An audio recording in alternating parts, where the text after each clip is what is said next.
At Priority Consult, we have been advocating for the role of the nurse navigator since we began developing our program over 11 years ago.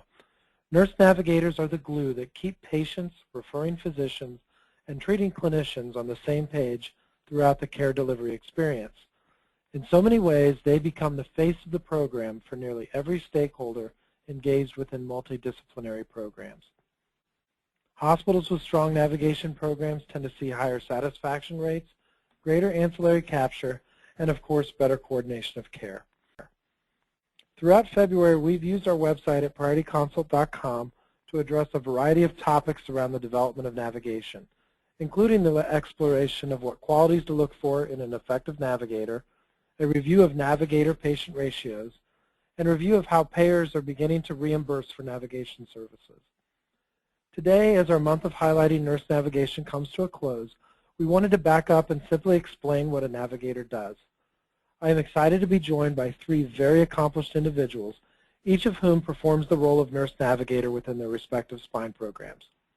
Today we will be speaking with Paula Robel of Pinnacle Health Spine Institute in Harrisburg, Pennsylvania, Beth Boudreau from the Spine Center of Excellence at Thibodaux Regional Medical Center in Thibodaux, Louisiana, and Jane Ray, the manager and nurse navigator for the Salem Spine Center in Salem, Oregon.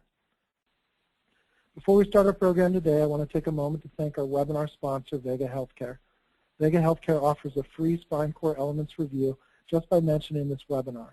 You can learn more about how to take advantage of this high-level review and 40-minute discussion of your health system's current status of spine services against national benchmarks at vegahealthcare.com.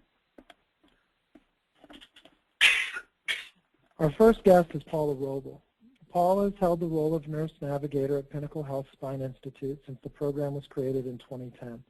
In that time, she has helped to provide nurse navigation services to over 5,000 patients. The Spine Institute accepts over 60 new patients each month and has collected clinical outcomes data on over 900 patients. Paula, welcome. Thank you, Mike. Just a little bit about Pinnacle Health. We're located in central Pennsylvania.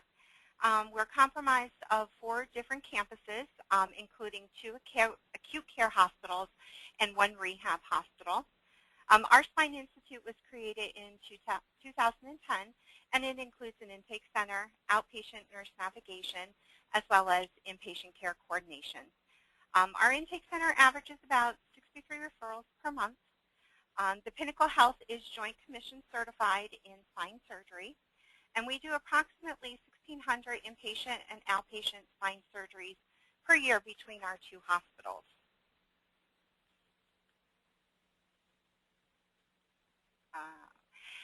For today's discussion, I'm going to review our intake process as well as the role of the nurse navigator. I'm also going to address how our system transitions the surgical patient from the outpatient nurse navigation to the inpatient care coordination. The role of the care coordinator, as well as what we feel are the exceptional components of our program.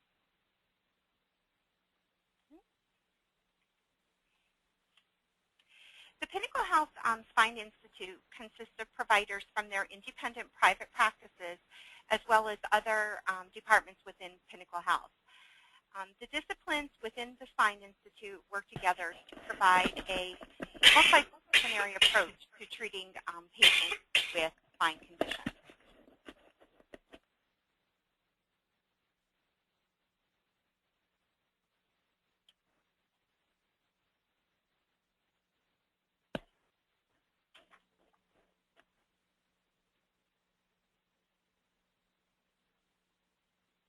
The intake process begins with a referral to the intake center, and our intake specialist then obtains a thorough medical history from the patient and obtains their pertinent medical records and diagnostic imaging. The completed case is then referred to one of our surgeons for their review and their recommendations for treatment. Treatment can consist of one or any combination of options, such as additional imaging, physical therapy, referral to pain management or physiatry, or even including an appointment with that triage physician. It is at this time that the nurse navigator gets involved in the patient's care. The nurse navigator reviews the physician's recommendations with the patient, providing education on their diagnosis and their treatment. Currently, the Pinnacle Health Spine Institute employs 2 nurse navigators, and we each manage about an active case of about 150 patients at any one time. The main role of the nurse navigator is to do just that, to navigate the patient and their care throughout their course of treatment. We're an advocate for the patient. We act as a liaison for that patient with all their providers. Initially, we provide patient education and coordination of appointments and referrals. Throughout the continuum, we track the patient's progress, the compliance with their treatment, and as well provide ongoing education. At the completion of treatment, we review the patient's outcomes with them, communicate the effectiveness of their treatment with their providers. Once the patient's goals have been met, they're successfully discharged from our program, or they're referred back to their treating physician or primary care physician on an established maintenance program. If the patient has been identified as a surgical candidate and their care is then transferred from outpatient navigation to one of our inpatient care coordinators for ongoing care. So as I said, when a patient is scheduled for surgery, the nurse navigator will review the patient's history and the treatment with the inpatient care coordinator. At Pinnacle, we employ 1 care coordinator at each of our acute care hospitals. The nurse then immediately contacts the patient and establishes a relationship with them. The care coordinator provides all the education to the patient, their families, as well as the hospital staff. The education begins prior to their surgery with the pre-op spine classes and continues throughout their care. The care coordinator is basically not only an educator, but they're also a resource for the patients and for their families. One thing I want to point out about our inpatient care coordination, all surgical candidates get the benefit of the inpatient care coordination.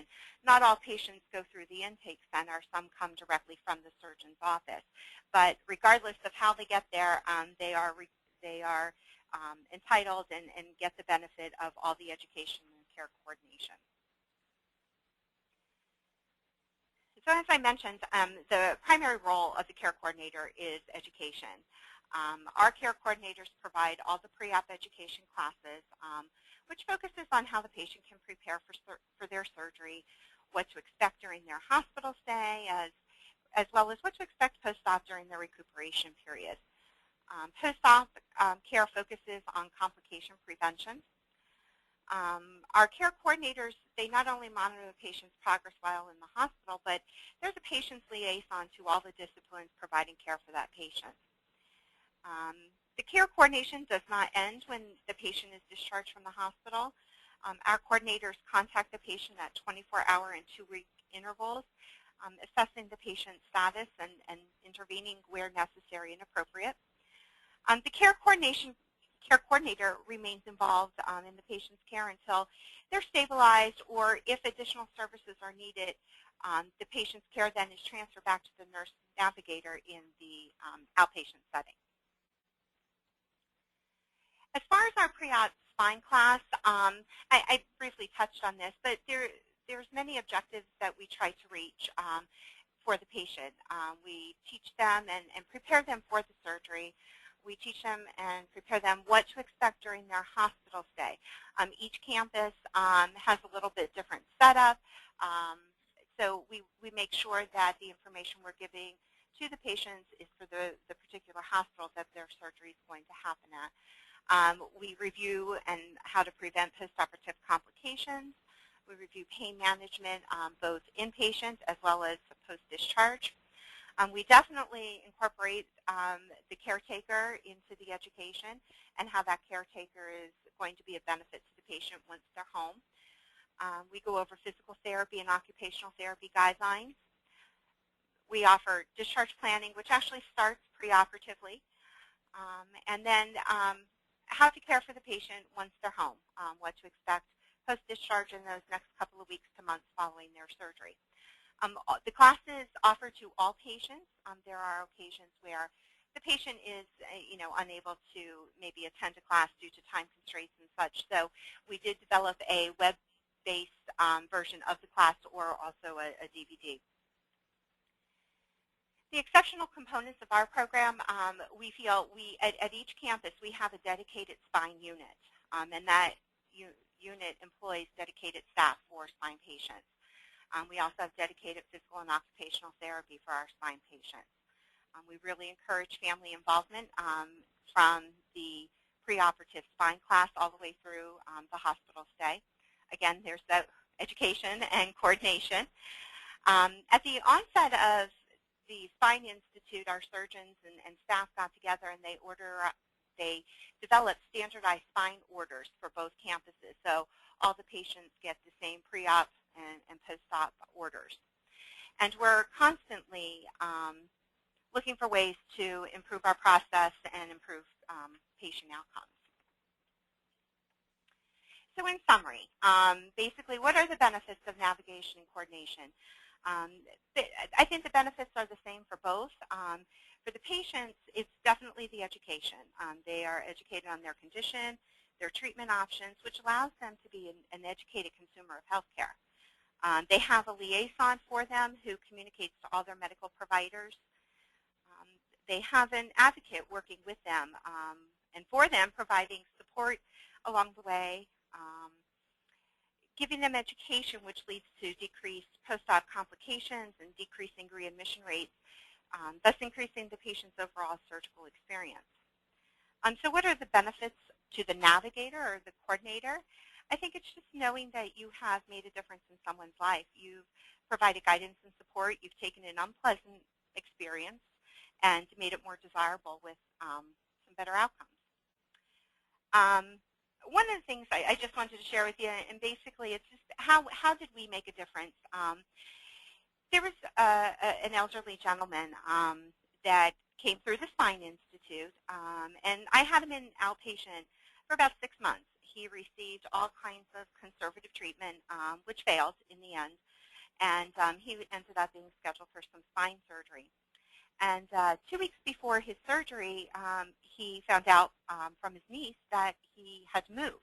He resided with his niece, and she was having a baby and getting a new, smaller apartment, I guess, and he was on his own. So the surgery would not, the surgeon would not do the surgery without this gentleman having a place to go after the hospital. So I enlisted the help not only of myself, the navigator, but the inpatient care coordinator, and we got our hospital social work department involved.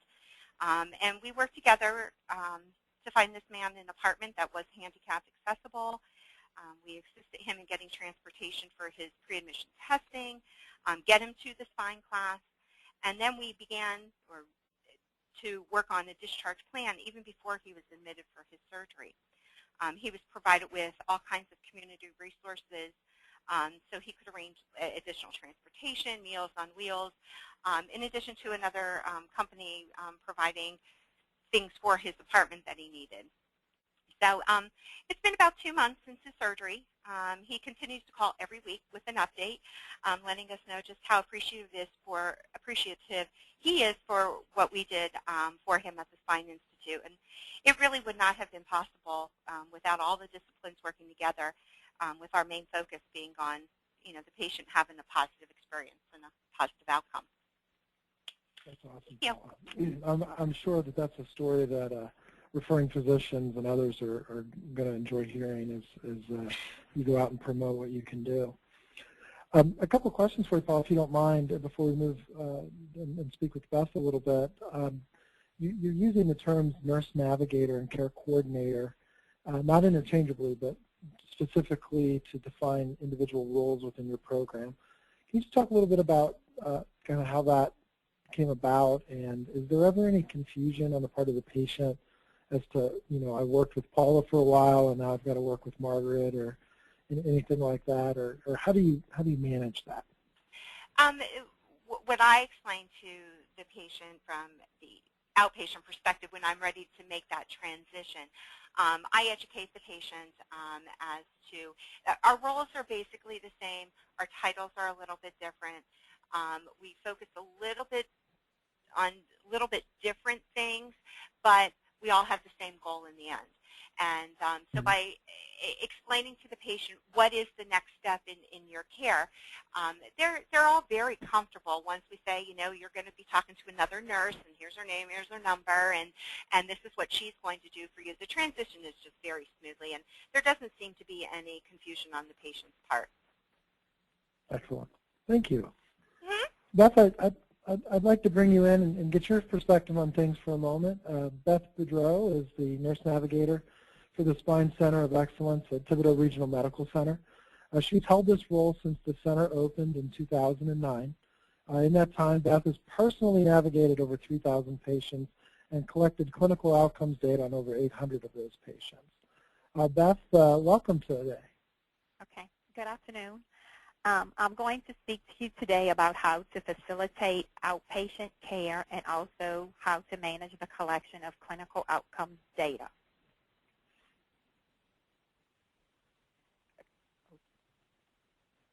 Okay, we are located here in Thibodaux, Louisiana, and I am the nurse navigator here at Thibodaux Regional Spine Center.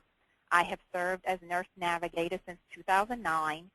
I was previously employed at Thibodaux Regional from 1999 to 2004, where I worked on the med-surg floor as a staff nurse. After working for a few years here as the nurse navigator, I realized that every facility will differ in many ways. We may do things very differently from other facilities.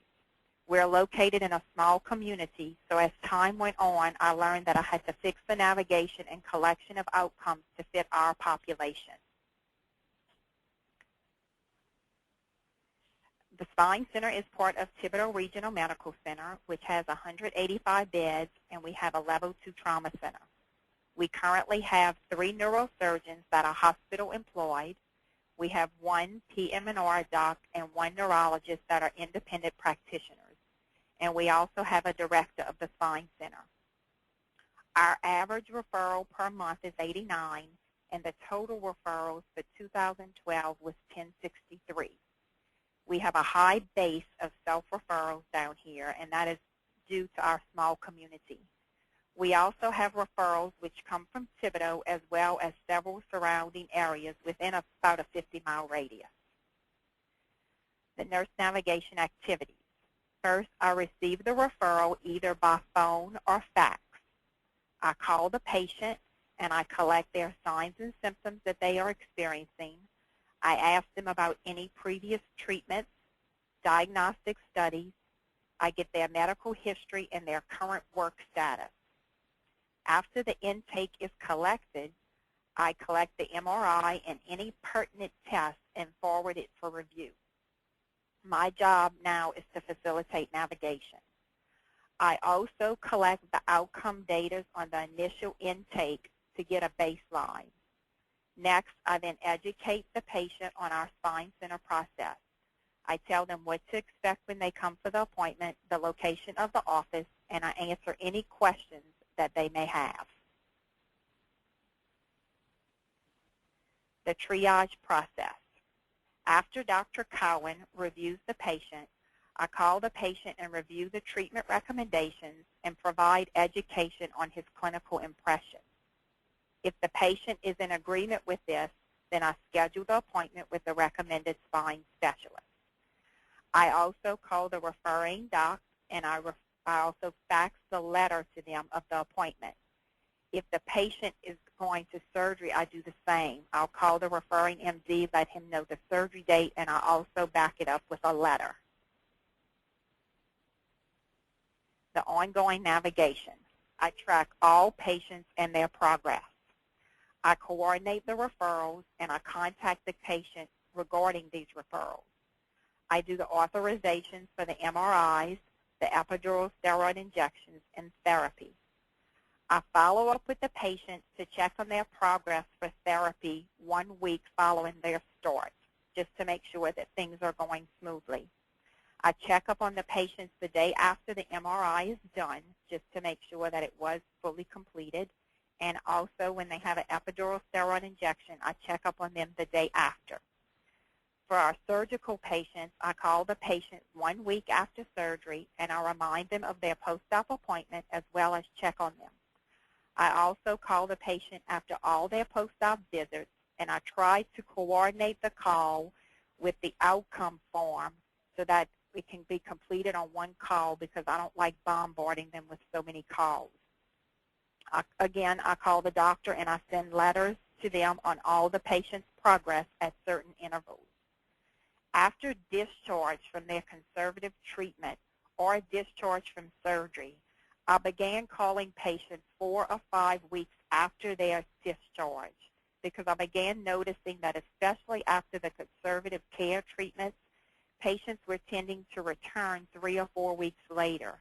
So before I complete them in the system, I now call and check on them, see how they're doing, and if I feel or they feel they need to come in, then we take care of that appointment. If not, then, they're fine. But the patients love that extra call. In July 2010 is when we started collecting our outcome data. We do our Westry, neck, and the VAS pain scale. Our non-surgical collection is initial 3-month, 6-month, 12-month, and 24-month. Our surgical collection, we do initial, pre-op, post-op, 1 month, post-op 3 months, 6 months, 12 months, and 24 months. Also, at each interval, I check on the patient's work status, as our doctors are extremely interested in how long it took them to recover and return to work. The initial outcome data I collect on the initial intake via the phone, both for surgical and non-surgical patients. We initially began mailing them out, but we didn't have a good turnout. So then we tried to get the individual MD offices to hand them out, but they just didn't have the personnel to handle this. So we came up with trying to call the patient on the initial intake, and that so far that has been great for us. Everyone has been more than willing to give us this information, and they're just so happy that we asked them all this at one time, and it has really worked out well. So as you can see, I had to try and figure out what was best to fit our facility and our population. We do have a lot of elderly patients here, and to send this to them and try to get them to fill it out, there was a lot of misunderstanding. So doing it over the phone has been really, really great. Once I have the initial outcome form completed, then I queue it out for 3-month intervals for non-surgical as a reminder. And if it's a surgical patient, I queue it out for 1 month post-op and so forth. I make between 30 and 50 phone calls per week for the outcome. As each outcome survey is due, we first call the patient. If I'm unable to reach them, then I call them 1 week later, and then I try 2 weeks later. If still at this point I cannot get a response, then I send the outcome survey along with a letter in the mail with a self-addressed envelope. I queue the follow-up out for 5 weeks to allow it time to get back to me. Our collection rates, as you can see, our initial collection rate is at 85%. And then it drops off a little bit, but as you can see, when we do it initially, it's very high. And it is a little challenging as time goes on, but we manage. Okay, the benefits of nurse navigation. First of all, patient compliance. I feel the patients are so grateful when I call to check on them, and it's more personalized for them. I always use the thought that I treat every patient like family. I treat them the way I want my mother, father, brother, sister, or child to be treated. I often tell the patient how wonderful it is to work with them and see their progress, and they just love the tender, loving care. Also, when you guide the patients, they just love the guidance from you, and in turn, it increases our patient satisfaction. And I'll leave you with a little story of a patient that recently called me. It was a referral from a doctor. It was a Thursday afternoon. She was 67 years old. And when I called her, she was in severe pain and she was crying. And she had told me that she just moved from Texas about a month ago, and she was giving me a little history, and she told me that she previously had a nervous breakdown. And, I was kind of thinking, well, I know she's in pain. I'm just wondering if a lot of this has to do with her previous hospitalization for her nervous breakdown. So I told her, let me get the MRI, which I did. I pulled it up on our computer, and I told her I would call her right back as soon as I looked at the MRI. Well, when I did, I realized why she was in severe pain, because it said she had a right-sided disc protrusion, but more importantly to me is I saw that she had a disc fragment in her posterior back with severe narrowing. And from previous experience of reading MRIs, what jumped out at me was the disc fragment, because I always know when I see a disc fragment, the majority of the patients have went to surgery. So I called the neurosurgeon's office. I told them to please pull up the MRI and show it to the doctor, and within a half hour that doc called me back, and he told her to report at 9 a.m. the next day, that she could not wait the weekend. So I called the lady, and the husband said, if I have to use a fire truck, I'm going to get her there. Some kind of way we're going to get her there. So they arrived, and she ended up going to surgery that same day. It was in the afternoon. When I talked to her last, she's 2 weeks post-op now. She told me that she is walking, and she's doing really well. She really was a lovely little lady to deal with, and she just loved me to call and check on her, because she's looking for that person to talk to, and she's just doing wonderful. And I love seeing her going through her recovery process and doing so well. That's great, Beth. Now, Beth, in a small town area like that, being the spine center and being the navigator within that spine center, have you noticed over time that people are starting to recognize exactly what it is that you do, either from the primary care side, or talk a little bit about how that's changed over the years, if you don't mind. Well, I find as we have become known, we have more people that are calling in. Like I said, we have a lot of self-referrals. And I can't tell you how many people say they have never had someone guide them. Like, if I wouldn't have told them this, they would have never known what to do. I've never had someone, they'll say, I've never had someone that has given me help as to how, like if the MRI was done in another city, I help them look up of where it was to try and obtain so we can get those records. But I've, coming, like I said, from a small community, and the word has gotten out. People talk. We're from a small community. People talk. I've had quite a few patients that call and say, oh, I talked to Aunt so-and-so, and she had wonderful results and said it was wonderful dealing with y'all. So they call. So, that's how things has changed. When we first started out, we just had to get the word out. It took a while, but it's working out well. Absolutely, and we've seen your numbers. Obviously, the patients are following. Well, thanks, Beth. We're going to get back to Paula and Beth at the end, but I want to bring in Jane Ray as well. Jane is the manager and the nurse navigator within the Salem Spine Center. Salem is a comprehensive program in the Pacific Northwest. Jane actually helped to open the center in 2008. Last year, Salem Spine received 2,200 new patient referrals and collected clinical outcomes on most of those folks.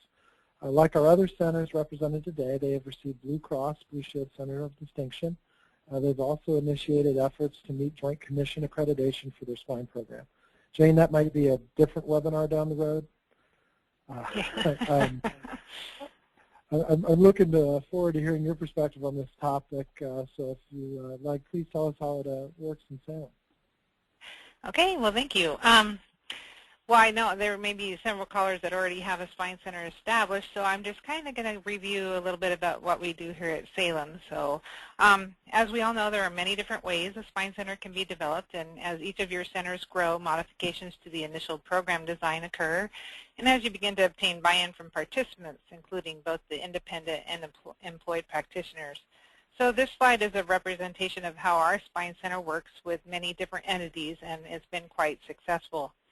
So our spine center is housed in our hospital Center for Outpatient Medicine building, and we consider ourselves a virtual spine center but only in relation to where we're located and the fact that we work with 5 independent neurosurgeons, and those neurosurgeons are separated into 4 different practices at different locations in Salem. We also have 5 independent physiatrists that we work with that share an office across town, and a total of 5 interventional pain specialists, and only 2 of those are hospital employed. So there's 5 independent neurologists that we work with, and although we have a hospital-based outpatient physical therapy program department, we work with a large number of the independent therapy clinics in Salem. So as you can see, a spine center doesn't necessarily need to offer all services under one roof to be effective. As the program manager and initial nurse navigator, my priority was to create relationships with all the independent providers and their office staff to ensure that we were able to provide a seamless navigation system that actually provided the service to patients and the community providers that we were marketing. One of the biggest downfalls when you say a program is going to offer a service and you end up not being able to offer the service at the level that it was promised is your nurse navigator is going to spend a considerable amount of time trying to repair the relationships and convincing practitioners to commit to sending your center referrals if they feel that the old way was better. So when our program was developed, our neurosurgeons decided that they did not want to accept self-referrals, and they preferred that the PCPs complete the initial workup of the patient when possible and then refer to us when indicated. So this works well for our area due to our location and the communities that we serve. So for those of you at spine centers that have major competitors in the area, I believe that the self-referral is the way to go and a definite way to increase your market share. We may look at that further as we add we're hoping to add a nurse practitioner to our program, and then we'd be able to do that piece. So currently we receive referrals from primary cares, emergency department, urgent cares, chiropractors, and other spine specialists. In addition, all 5 neurosurgeon practices value the spine center triage navigation and outcome tracking that we offer. So much that they receive a referral, they'll go ahead and fax that referral over to us so that all of their patients will benefit from both our triage program and the inpatient navigation program. So when we receive the referral, we'll enter the patient into the priority consult system and our hospital EMR system. So the referring provider is able to choose which specialist they want to refer the patient to, or if they don't have a preference, we assign the neurosurgeon based on a rotational basis. Per our protocol, if the patient doesn't have an MRI completed within the last year, or if they are an MVA or work injury patient, then the patient's going to be reviewed by one of our participating physiatrists for examination to determine if further workup is indicated. So our intake specialists educate our patients on the value of the spine center and the process that will occur. So this description of the program is our initial selling point of why this process is so valuable to them as a patient. We call our intake coordinators our directors of first impressions. So because how the patient perceives their care from the onset is so important in achieving successful outcomes. So the intake is completed and we determine what imaging or additional testing has occurred or if the patient has had past spine surgeries. So our intake specialist will then obtain the imaging either by having the CD mailed or delivered to us or having outside facilities push onto our PACS system. In addition, they're going to round up all the past surgical or treatment records for the neurosurgeon's review. Now, this is an area where many spine centers differ, but our neurosurgeons like to have all of that information prior to making a decision for the patient. And it's this coordination and having the patient's information in a nice, tidy little package with the imaging ready to go that the neurosurgeons find most appealing and would be a great selling point for any of you that have developed this type of service or are trying to develop this type of service. When the patient reaches the neurosurgeon's queue for review, they are very thoughtful with their initial impression and recommendations. As we all know, there's a multitude of spine treatment options, and our neurosurgeons are making every effort to be cost-effective and to utilize evidence-based medicine in their treatment decisions. When our patients are in pain, they're pushing to have every treatment done, and many times they voice the need that they need surgery, whether it's indicated or not. And I'm sure many of you have experienced that. But it's at this point that in our process that our nurse navigators are key in educating and convincing the patient that surgery is not always the answer. Generally, about 80% of the time, the patients don't need surgery. So the Salem Spine Center practitioners are dedicated to utilizing the best practice choices in their decision making, and we've incorporated a very conservative approach to the treatment options that we recommend. And with the utilization of the nurse navigators tracking their patients, the neurosurgeons and physiatrists are confident that the patients will not get lost in the system. Since many of our practitioners are independent providers, they tend to be in their own private world. With the changing times, they're not always aware of what the most effective practices are or what makes them that way. So through the use of the nurse navigators, the spine specialists have been able to develop a collaborative approach with open exchange among equals to review treatment options and to develop algorithms, standardized care practices with knowledge that the nurse navigators are tracking the results through the use of outcome monitoring, follow-up calls, and making sure nothing gets dropped and all of the pieces are flowing together.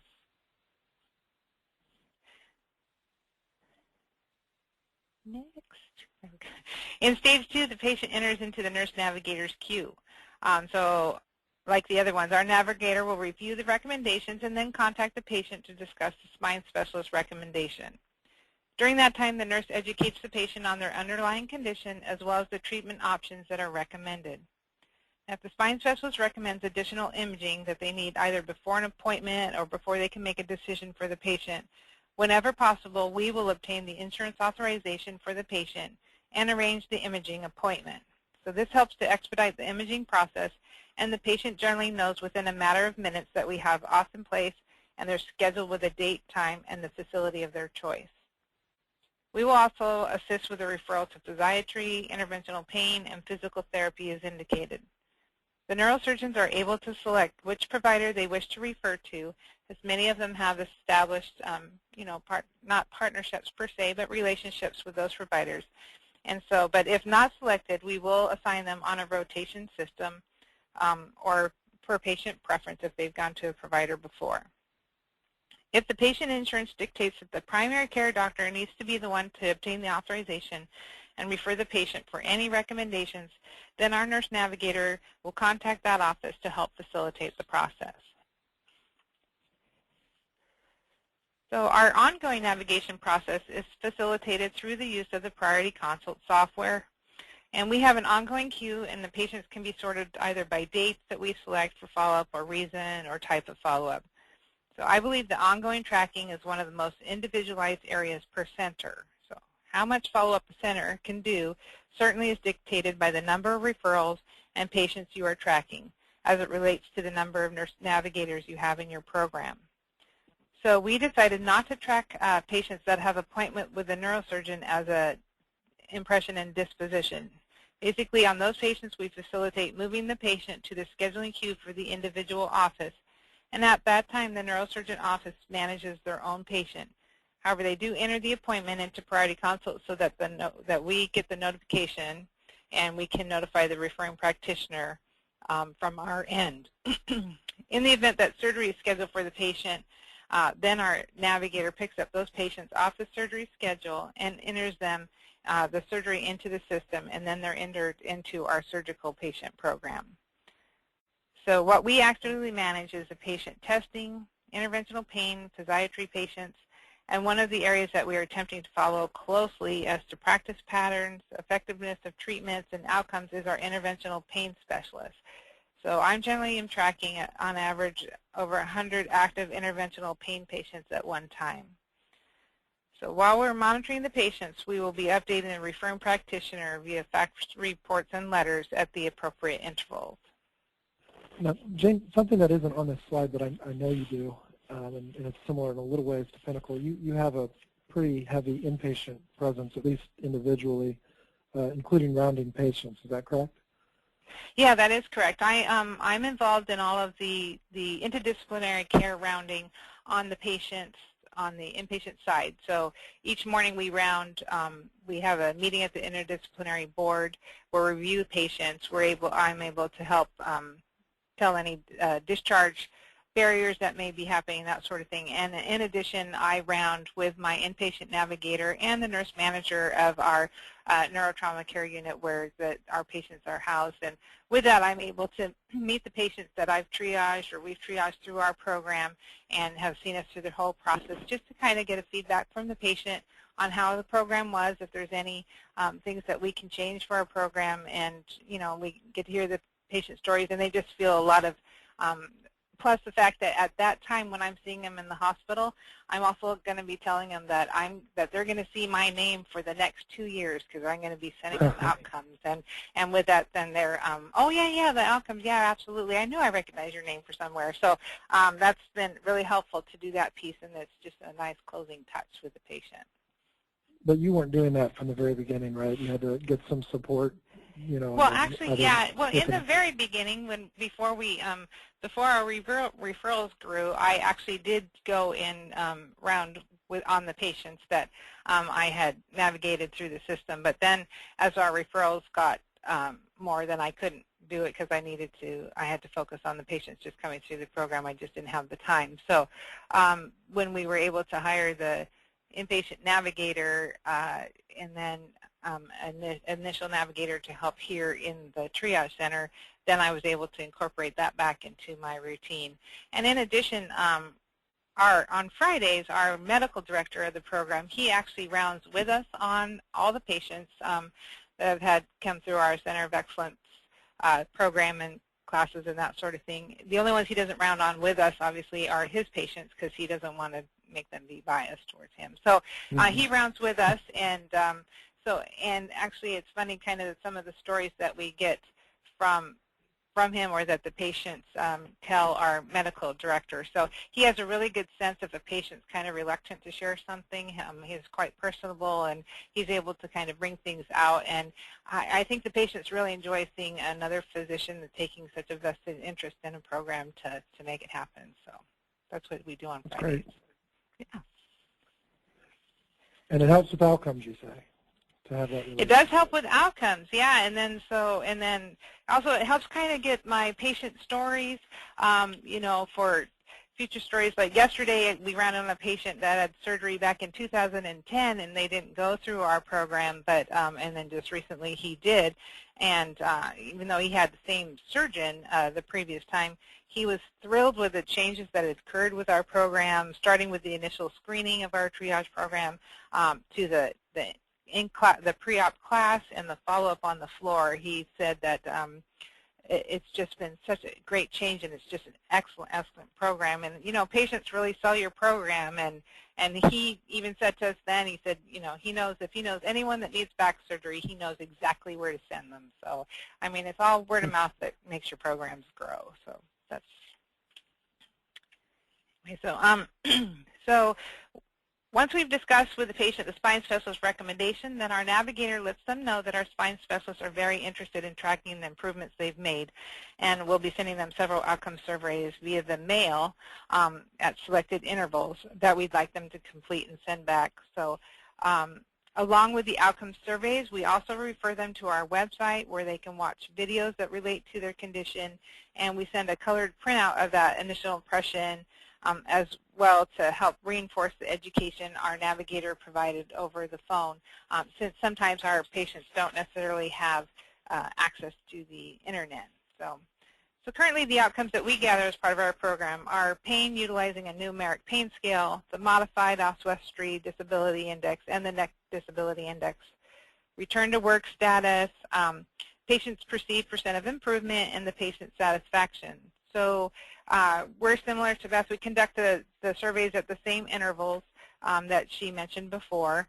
And then, but however, if the patient does, we mail out all the outcomes. And then if the patient doesn't return the outcome by mail, we'll contact the patient to complete the outcome over the phone, because that can be a very time-intensive process for us. So we are also looking into implementing the internet option that Priority Consult offers this year, just to kind of explore another avenue for the patients, because everybody's kind of connected to their iPhones and iPads, so that we may be getting an even better increase with that. So, and we do utilize our outcome data as part of our Blue Distinction accreditation, scoring for our COE metrics, and benchmarking.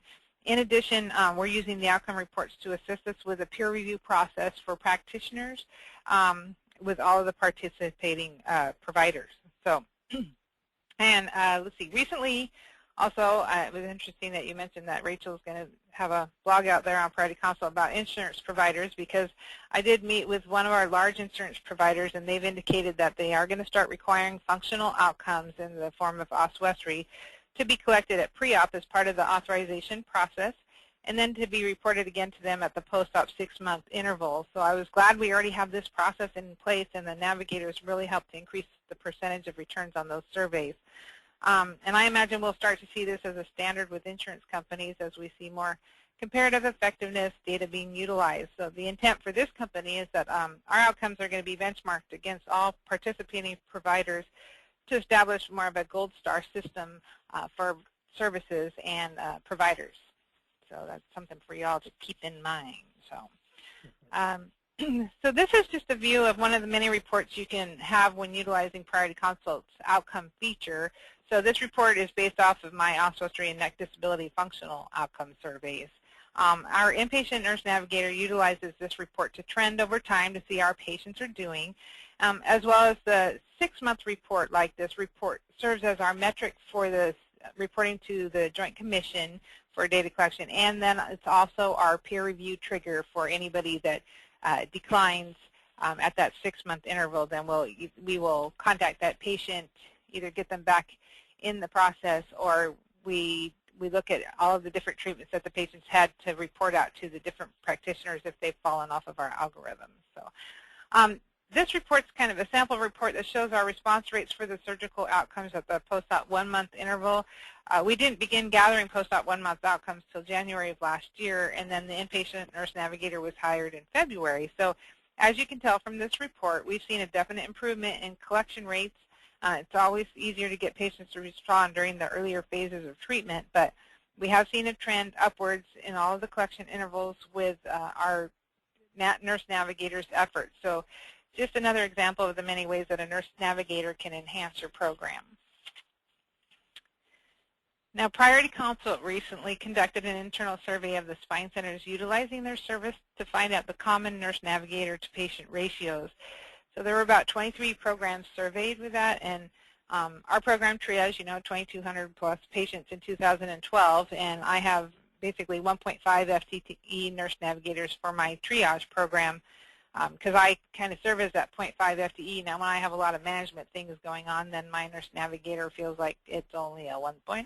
So anyway, but this seems to be the most common ratio, and I imagine that those centers having the much higher ratios that you would see at this graph in that 3,000, 3,500 may be simply triaging and not spending as much time with the ongoing tracking and outcomes of their patients. So it just depends on how robust of a program you want to develop as to how many navigators you'll try to justify for. So another thing to keep in mind is that the use of clerical staff to help support your program, because this will help you manage the higher number of patients at less cost, not having to add on additional nurses.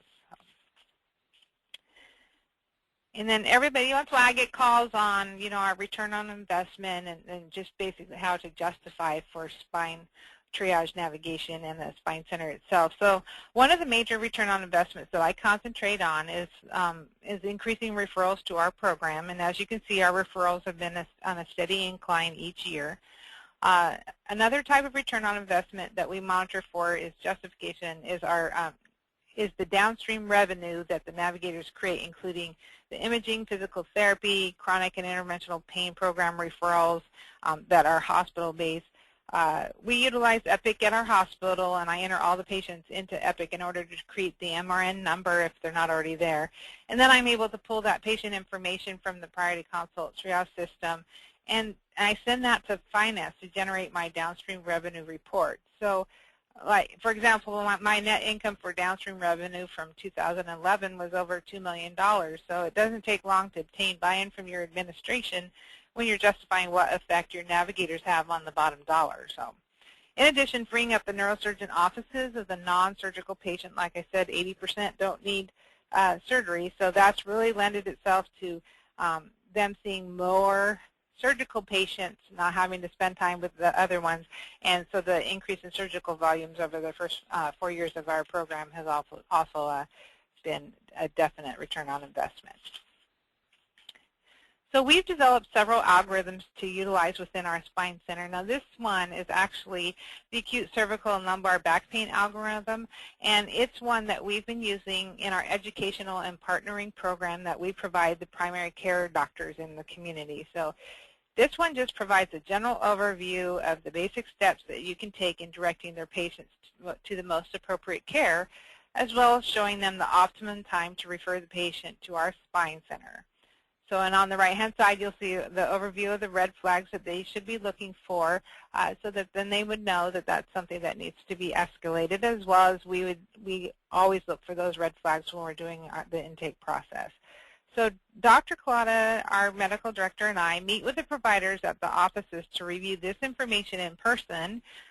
Usually we provide them lunch, along with presenting case studies to show how we're using this and the other algorithms that we have specific to our spine center, and we've developed to direct our patient care decisions. So it's been very well received by the practitioners, and they appreciate the fact that we're coming to their offices, and actually they can get those specific questions that they need answered on what to do with their patients answered by a neurosurgeon, because a lot of times it's the same questions that they have and they're not quite sure how to manage that. So that, you know, the more personal touch from the spine center has really had total buy-in from the community practitioners. So.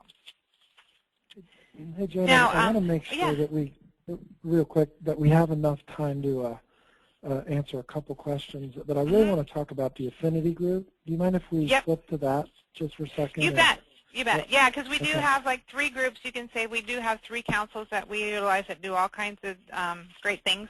So, but one thing specifically that my inpatient navigator is involved in is our lumbar fusion, or it's basically our spine center affinity group. So our initial work's been on reducing our length of stays for our lumbar fusion patients.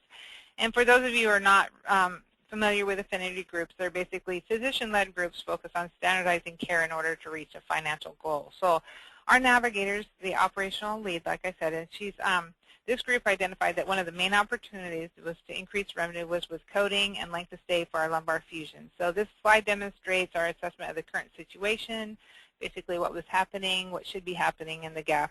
And so the projection is that with this group that we would experience a potential of $350,000 in savings if our length of stay target is achieved this year. So, and we've really made great gains with that. I'll show you that on the next slide. But so, and then after they work on the lumbar fusions, then they'll be starting to analyze OR time and looking at eliminating waste and using the precious OR time effectively. So as you can see, this graph shows our initial length of stay, which is pretty high, and it's been trending down since the inpatient nurse navigator was hired. So the green line is our peer mixed group, and the goal is for the blue line and the green line to meet at our target. And it's generally accuracy in coding and charge capture that'll bring that green line closer.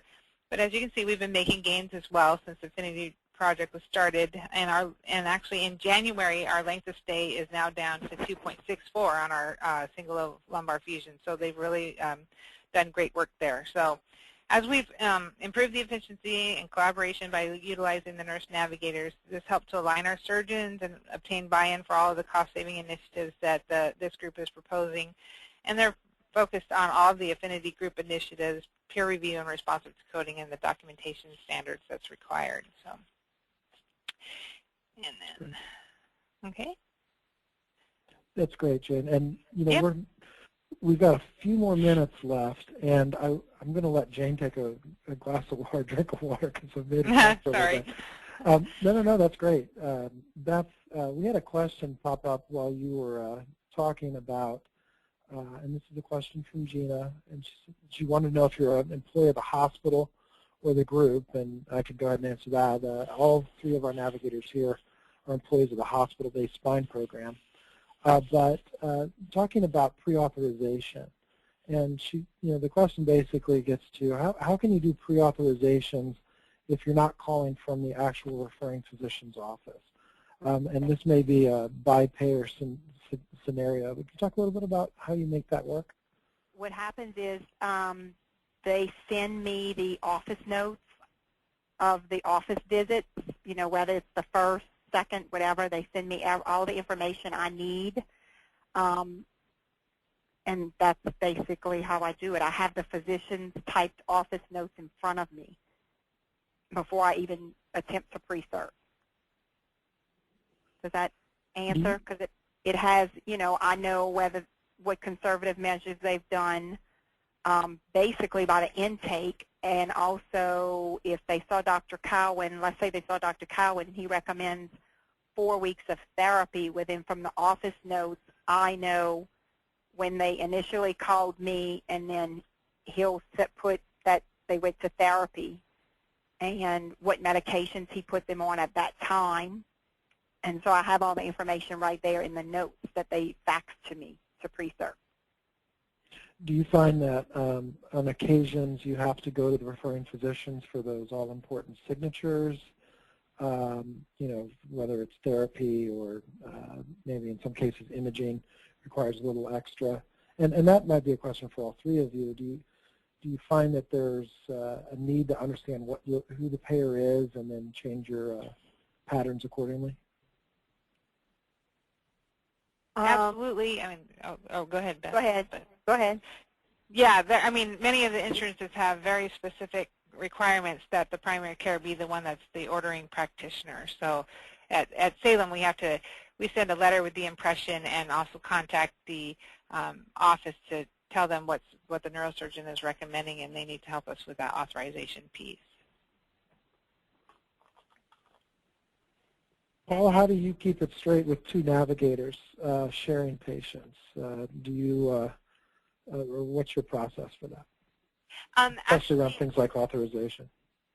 With priority consult, it pre-assigns one of our navigators to the case upon initial intake. That's kind of how we have it set up. So I have my own patients that I'm working with, and then my counterpart has her own patients, and we're responsible for everything for those particular patients. And then we cover for each other if someone's on vacation. Gotcha.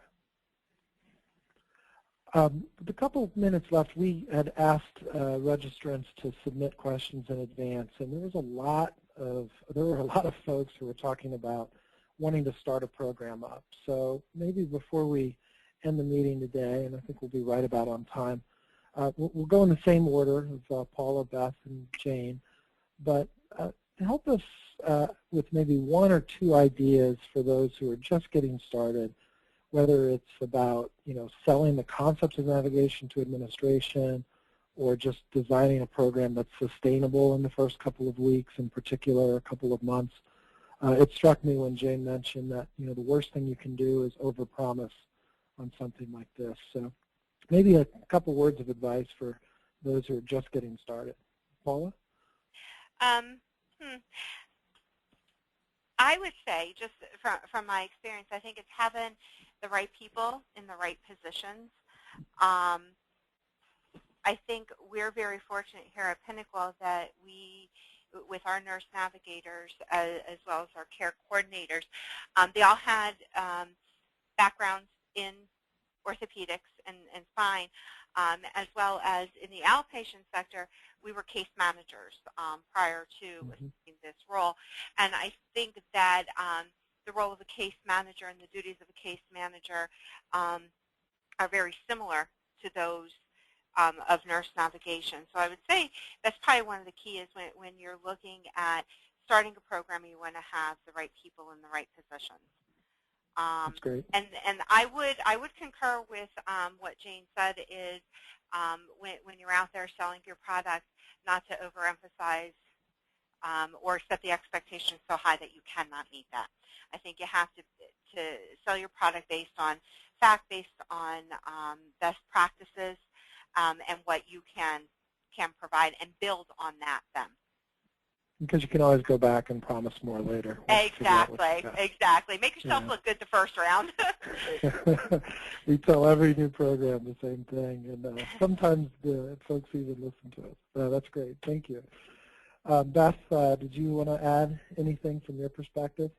Well, I'm going to say like her, you have to have the right people. But another thing was, we marketed a lot, and then we, just like I said, you have to figure out what fits your community.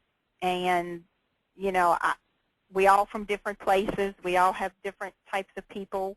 with cultures. So, we kind of had to figure out as time went on what fit our hospital, our people here.